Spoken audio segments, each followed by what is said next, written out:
네, 안녕하세요. 콩나물맘 여러분, 콩나물쌤 전병규입니다. 오늘은 콩나물쌤이 나서서 물어봐드리는 콩나물 인터뷰 시간인데요. 오늘 아주 반가운 분 모셨습니다. 교집합 스튜디오의 주단 작가님 모셨는데요. 안녕하세요. 안녕하세요. 네, 작가님, 저희 시청자 여러분들께 인사 부탁드립니다. 네, 콩나물 채널에는 처음으로 출연하는 것 같은데요. 네, 저는 교집합 스튜디오를 운영하고 있는 수학교육 전문가이자 공부법 전문가인 주단쌤입니다. 반갑습니다. 네, 작가님 요번에 초등 5, 6학년 공부의 정석이라는 책을 내셨더라고요. 네. 5, 6학년 공부는 이전 공부와 어떤 점에서 달라야 되고, 그러면 어디에 가장 중점을 두어야 할까요? 일단은 실전을 대비하는 타이밍이라고 보셔야 될 것 같다는 생각을 합니다. 근데 각자 과목에서 중요한 포인트들이 있지만 중등을 대비해서 조금 실전 감각을 좀 키워가는 이런 과정이라고 좀 보시면 될 것 같고요. 우리 학부모님 같은 경우에는 기존까지는 아이들의 역량을 개발하고 어떤 점들을 조금 더 발전시켜주면 좋을지 이런 것들을 고민하시는 시기였다면 5, 6학년부터는 이제 본격적으로 중요한 것들은 취하고 조금 미뤄둬야 될 것들은 미뤄두는 우선순위를 결정하는 타이밍으로서 우리 아이들 앞으로 이제 중등에서 여지껏 키워왔던 역량 등을 좀 발현하기 위해 준비하는 그런 시기라고 보시면 될 것 같습니다. 실전을 준비한다라는 건 어떤 의미일까요? 일단 중등부터는 아이들이 이제 본격적으로 내신 시험 같은 걸 보기 시작을 하잖아요. 그러면 기본적으로 학교 내신 시험은 어떻게 적응하게 되는가? 그리고 내신 시험에서 더 나아가서 이제 수능이나 대입으로 가까이 갔을 때 어떤 역량들을 갖추고 있어야 지금까지 이제 키워왔던, 숨겨왔던 역량들을 최대한 발휘할 수 있을까? 이런 관점으로 보시면 될 것 같고요. 중등 영어들을 조금 관찰하면서 내신 시험 어떤 방식으로 출제되는지부터 시작해서 그렇게 뭔가 목표를 뚜렷하게 두고 이제 공부를 시작을 하면 어떻게 보면 조금 막연하게 공부했던 초등 생활에서 조금 벗어나서 실전적인 공부를 시작할 수 있게 되지 않을까 이렇게 생각합니다. 그러니까 시험이라는 관점에서 좀 실전에 가깝게 그렇죠. 네, 초등까지는 이제 제가 늘 말씀드린 거는 역량을 좀 기르는 공부를 한다면 조금 더 정확하게 디테일하게 들어가야 된다 이런 말씀이신 것 같고요. 네, 그러면 어디에 중점을 둬야 할까요?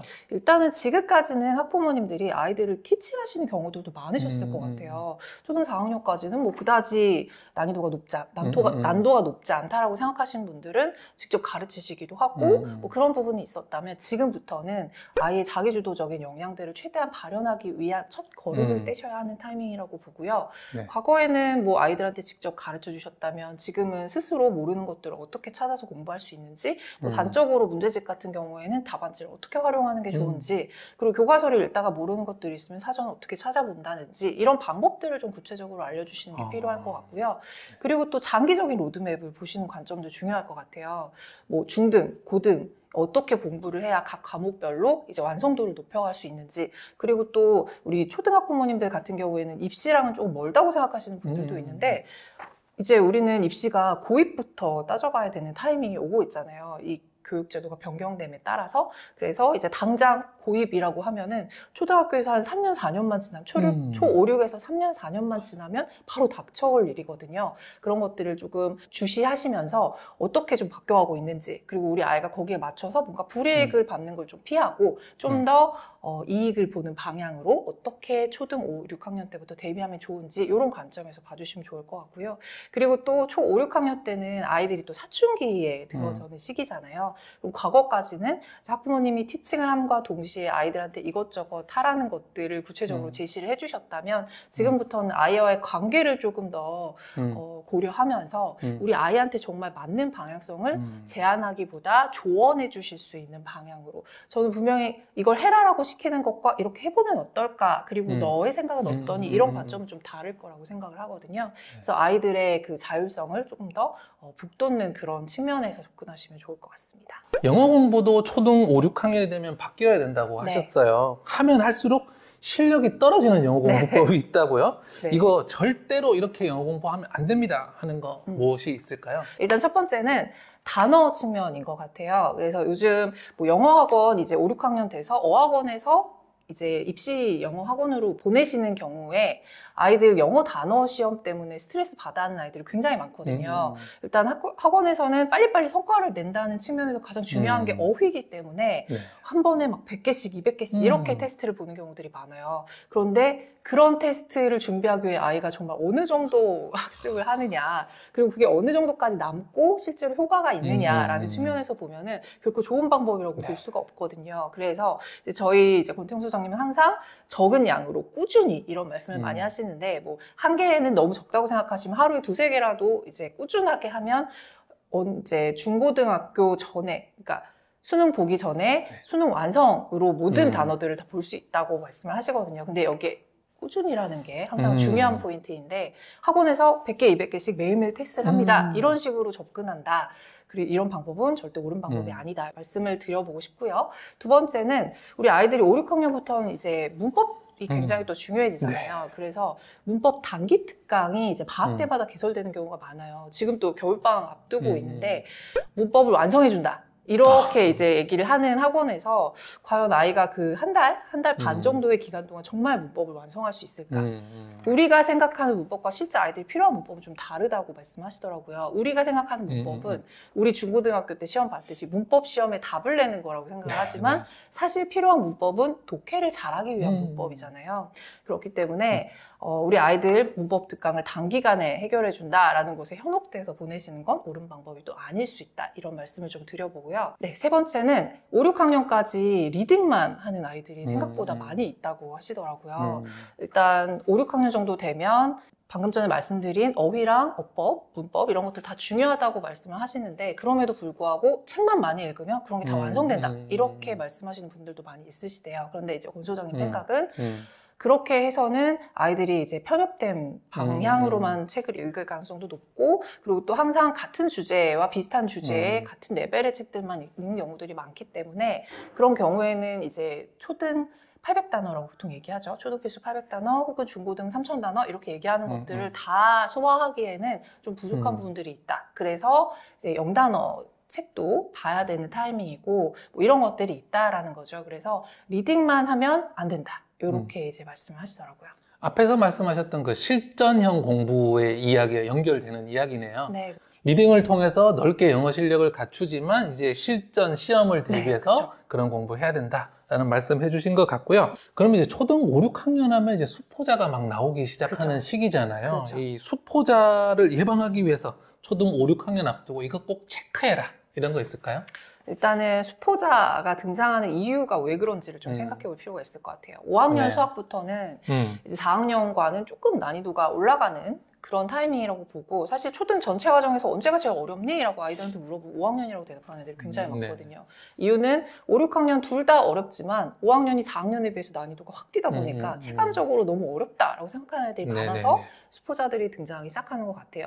일단은 초등에서는 연산이 굉장히 강조되고 있기 때문에 5학년 수학에서도 마찬가지로 연산 능력이 중요합니다. 그런데 그 연산에 대해서 이제 충분히 숙달 훈련이 되지 않은 아이들 같은 경우에 수포를 하게 되는 경우가 굉장히 많다라고 생각을 해서요. 일단 첫 번째는 우리 아이들 연산을 기존에 해왔던 것들 어떻게 잘 해왔는지를 좀 점검해 보실 필요가 있다고 생각을 해요.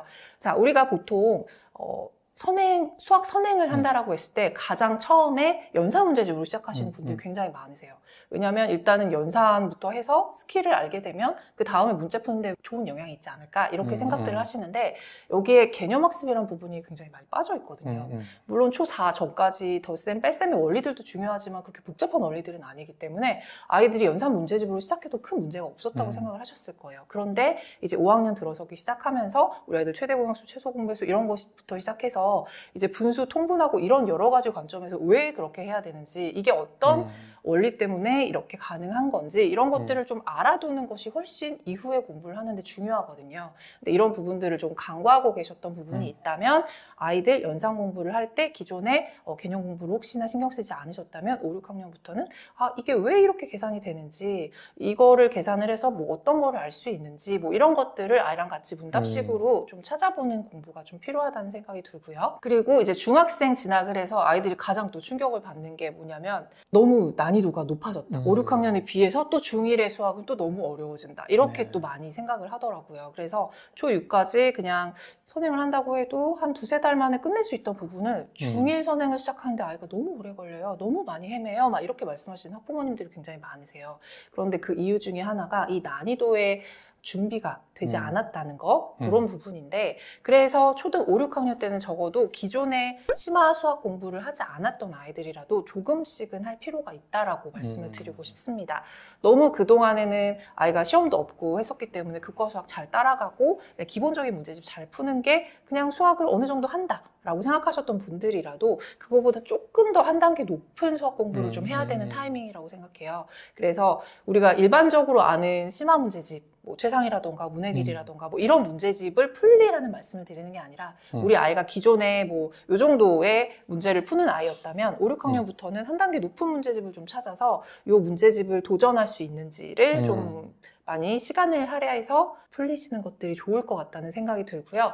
그래서 문제집이 어떤 난이도로 서로 이 문제집은 이 문제집보다 조금 더 수준이 높고 낮고 이런 것들을 학부모님들이 좀 정확하게 아시는 것이 좀 필요하다는 생각을 합니다. 그래서 이런 문제집을 너무 어려워해서 그래도 평소에 하던 정도만 해도 괜찮지 않을까요? 요 높은 문제집 풀려고 했더니 아이랑 너무 많이 싸우고 시간이 너무 많이 걸려요. 이렇게 말씀하시는 분들에게 완성도를 높이는 게 중요하긴 한데 이 문제집을 완북하라는 말씀을 드리는 게 아니라요.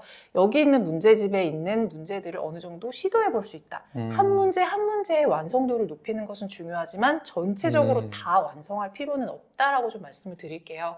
그래서 우리 아이가 일단은 조금 쉬워하고 상대적으로 어려워하지 않는 그런 유형이라던가 그런 파트의 문제들부터 시작해서 그런 문제들을 풀어봄으로 인해서 아이가 평소에 내가 풀었던 문제보다 조금 더 어렵지만 조금 생각을 해보니까 이 문제도 풀 수 있었네? 뭐 이런 식의 자신감을 갖고 올라가는 것이 상당히 중요하다고 생각합니다. 그리고 이제 세 번째는 수학 공부 시간을 좀 늘려야 될 것 같아요.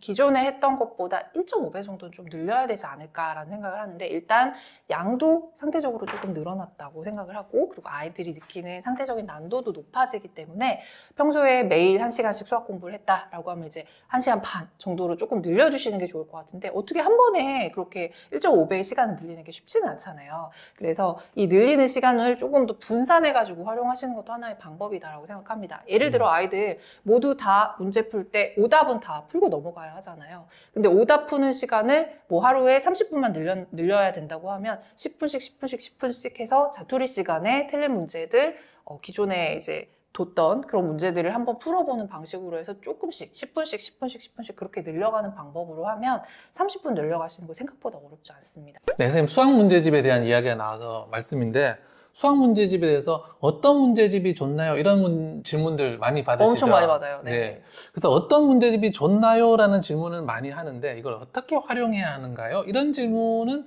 생각보다 많지는 않은 것 같아요. 맞아요. 그래서 문제집 선정에서부터 활용 방법까지 좀 조언해 주실 수 있을까요? 네, 일단은 질문 많이 해주시는 게 방금 말씀하신 그런 질문들이에요. 그래서 이 문제집이 좋아요라고 말씀드리기가 제가 조금 조심스러운 이유가 아이들별로 지금 현재 수준이 너무 다르기 때문에 그리고 또 성향들도 또 달라서 문제집마다 강조하고 있는 중점적으로 밀고 있는 이런 포인트들이 달라서 어떤 문제집을 풀던 우리 아이가 잘 활용하는 것이 훨씬 더 중요하다고 생각합니다. 문제집을 선정하실 때는 딱 두 가지만 보시면 될 것 같아요. 일단 첫 번째는 많이 풀리고 있는 문제집 중에서 고르시는 게 조금 안전한 선택일 수 있다. 왜냐하면 아무리 좋은 문제집이라는 평가를 받기는 해도 이게 이제 1년차, 2년차에 만들어진 문제집들은 중간에 오타도 조금 있을 수 있고요. 계산이 쓸데없이 복잡하게 나오는 경우들도 있어요. 그래서 오래도록 이제 이게 개정되고 해서 어느 정도 자리가 잡힌 문제집 같은 경우에는 아이들이 문제 푸는 데 있어서 계산이 그렇게 지저분하지도 않고 답이 지저분하지도 않고 이런 부분들이 있어서 그런 선택을 하시는 게 조금 더 안전하다는 말씀을 드리고 싶고요. 두 번째는 우리 아이 수준에 맞는 문제집을 선정하셔야 되잖아요. 그 기준을 가지고 계신 게 중요해요. 일단 저는 그게 70%, 정답률 70%라고 말씀을 많이 드리는데 이 70%는 어디서 온 것이냐라고 했을 때 우리는 보통 한 30%만 모르는 문제집이라고 하면 10문제 중에 3문제만 틀리고 7문제는 맞는 건데 이거를 과연 문제집 푸는 효과가 있을까요? 이렇게 말씀하신 분들이 또 있으시더라고요. 그런데 한번 생각을 해보면요. 아이들이 10문제를 풀었는데 5문제를 못 풀겠어요. 그러면 어떤 생각이 들까요?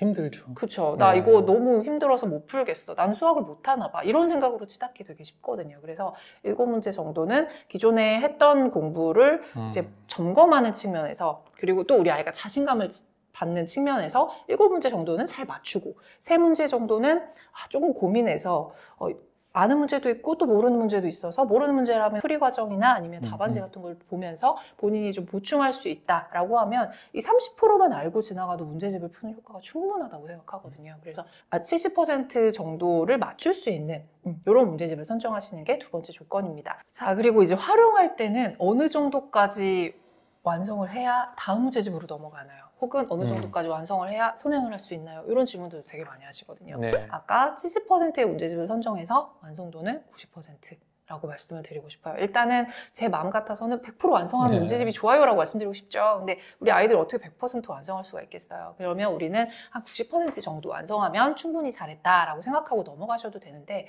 학부모님들 중에는 여기는 모든 문제를 완벽하게 풀어야겠다라고 생각을 하시는 경우들이 종종 있어서 아이를 오히려 스트레스 받게 만드시는 경우들이 많이 있더라고요. 근데 중요한 문제는요, 학부모님, 나중에 또 나옵니다.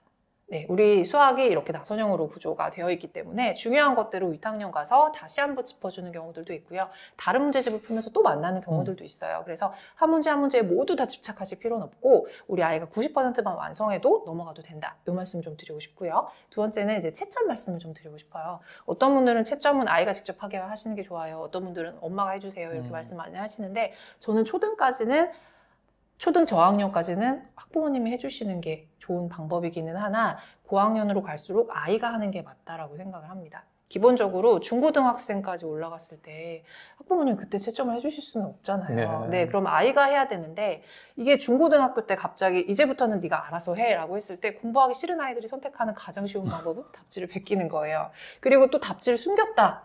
이거 해결될 수 없어요. 요즘은 인터넷에 검색하면 답지도 다 나오고요. 그리고 또 어떤 앱 같은 경우에는 모르는 문제라고 사진 찍어서 올리면 답과 풀이 과정까지 다 알려주는 경우들이 있어서 답지 숨긴다고 해결되는 일이 아닙니다. 그래서 차라리 좀 초등 고학년 때부터는 스스로 채점하게 하시면서 답지는 언제 사용하는 게 좋으며 답지를 어떻게 활용하는 게 너의 수학 공부에 도움이 되는지를 알려주시는 게 오히려 저는 나은 방법이라고 생각을 해요. 그러면 일단 설명만 해서 아이가 그대로 하지는 않을 거잖아요. 그러면 네가 답지를 보겠다라고 생각하는 문제에 대해서는 반드시 풀이 과정이 있어야 된다라고 말씀을 하시고요.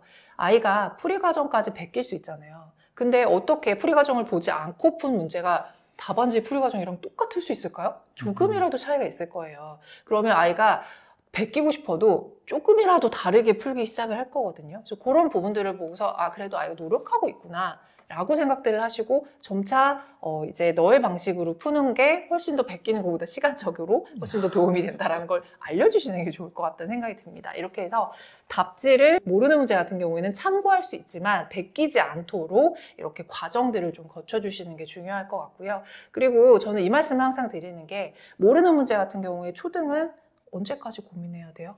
그리고 고등, 중고등도 언제까지 고민해야 돼요? 이 말씀도 많이 질문을 하시거든요. 저는 초등은 가능한 한 아이가 답지를 최대한 많이 안 보면서 고민할 시간을 충분히 가져야 된다고 생각을 합니다. 그런데 중고등부터는 한 10분 정도 고민해서 실마리가 풀리지 않으면 그거는 아이가 못 푸는 문제라고 인정을 하시고, 그때부터는 답을 봐야 된다고 생각을 해요. 일단 초등학교 때는 왜 그래야 하느냐? 아까 전에 말씀드렸지만 조금이라도 심화적인 문제들을 풀기 시작해야 된다고 5, 6학년 때 말씀을 드렸는데, 아이가 고민해서 충분히 풀 수 있는 문제들이 출제돼요. 초등학교 때는 복잡한 그런 문제들이 많이 출제되는 게 아니기 때문에, 그래서 충분히 고민하면 해결할 수 있습니다. 그래서 그런 연습들이 많이 필요하기 때문에 5, 6학년 때는 그런 노력을 해야 되고요. 그리고 상대적으로 시간도 조금 많다 보니까 할 수 있어요. 하지만 중고등부터는 시간이 없습니다. 10분 이상 고민해서 못 푸는 문제는 못 푼다고 아이 생각을 하고, 두 가지 중에 하나의 선택을 해야 돼요. 첫 번째는 나중에 푼다. 이거는 어느 정도 공부를 하고 와서 다시 푼다라고 생각을 하셔야 되고, 두 번째는 차라리 답지를 본다. 근데 답지를 보고 답을 베끼고 풀이 과정을 보고서 이거지 하고 넘어가는 게 아니고, 그때부터는 이 문제를 푸는 거와 별개로 답지를 공부해야 된다고 생각해요. 답지를. 그래서 이 문제는 이런 실마리로 시작해서 이렇게 푸는 게 맞구나라는 것들을 머릿속에 넣는 공부를 해야 된다는 거죠. 그래서 그 공부를 충분히 하면 비슷한 문제가 출제돼도 이제부터는 실마리를 생각해낼 수 있어요. 이런 과정을 충분히 거치게 하시는 게 좋겠다. 이렇게 말씀드리고요. 마지막 세 번째는 이제 오답과 관련된 얘기인데, 오답은 하고 넘어가야 되는 게 맞습니다. 그런데 오답을 어떻게 하느냐라고 했을 때 오답 노트 생각하시는 분들 많으시잖아요. 근데 저는 오답 노트 하지 말라고 하는 주의거든요. 그런데 그럼에도 불구하고 오답을 체크하는 방법은 필요하다. 그래서 오답 봉투라는 걸 많이 말씀을 드려요. 그래서 오답 노트는 이걸 풀질해가지고 노트에 붙여서 풀이 과정 쓰고 뭐 나중에 다시 보고 이런 노트라고 하면, 오답 봉투는 그냥 봉투 안에 문제를 잘라서 넣어서 아까 전에 말씀드린 10분씩 공부하는 시간 늘릴 때 10분 정도 오답 봉투에서 문제 하나 꺼내서 풀어보고 맞았으면은 그건 버리고 틀리면 다시 집어넣고 이런 방식으로 해서 아이의 성취감도 높이고, 그리고 또 어디서 출제됐던 문제인지 떠올리는 게 중요한 게 아니라 이 문제를 처음 봤다라는 생각으로 그때그때 문제에 적응하는 연습도 충분히 되거든요. 그래서 이런 훈련도 하시는 게 좋을 것 같다는 생각이 드네요. 선생님, 고학년이 되면서 이제 스스로 하다가도 이제 조금 학원 좀 보내볼까 이런 분들도 사실 조금씩 생기잖아요. 맞아요.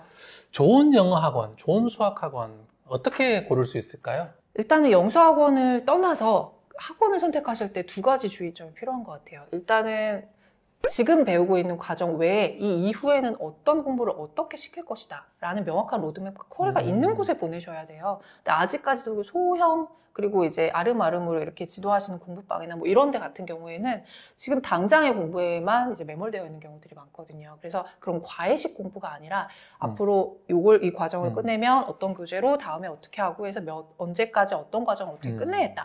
이런 로드맵이 조금 정확한 곳에 보내시는 게 첫 번째고요. 두 번째는 관리가 되는 학원에 보내야 돼요. 아이들이 지각을 하든 숙제를 하지 않든 이런 것들을 집에 통보하지 않는 곳들도 되게 많습니다. 근데 이게 초등 때는 어느 정도 관리가 되다가 중고등 이후에는 아이한테 그냥 자율적으로 맡기는 학원들이 많아요. 공부할 놈만 하겠지 이렇게 이제 생각하시는 학원들도 종종 있는 것 같아요. 그래서 가능하면 우리 학부모님에게 우리 아이가 매일매일 수업을 어떻게 받았는지, 오늘 뭐 특이점은 없는지, 학원에서 테스트를 봤는데 어떤 것들이 좀 부족한지, 집에서 어떻게 도와주셨으면 좋겠는지 이런 것들을 좀 상대적으로 많이 공유하는 곳, 이런 곳에 보내시는 게 일단 이제 모든 학원을 선택하실 때의 기준점이라고 생각하고요. 일단은 영어 학원에서는 아까 처음에 말씀드렸던 단어 시험을 엄청나게 많이 보내는 곳 안 된다고 이제 말씀을 좀 드리고 싶고, 두 번째는 요즘 예전과는 다르게 중고등학교에서 선훈수령 테스트라든가 수행평가가 되게 중요해지고 있어요. 그래서 과거에는 그냥 내신 시험이라고 하면은 영어 같은 경우에는 특히나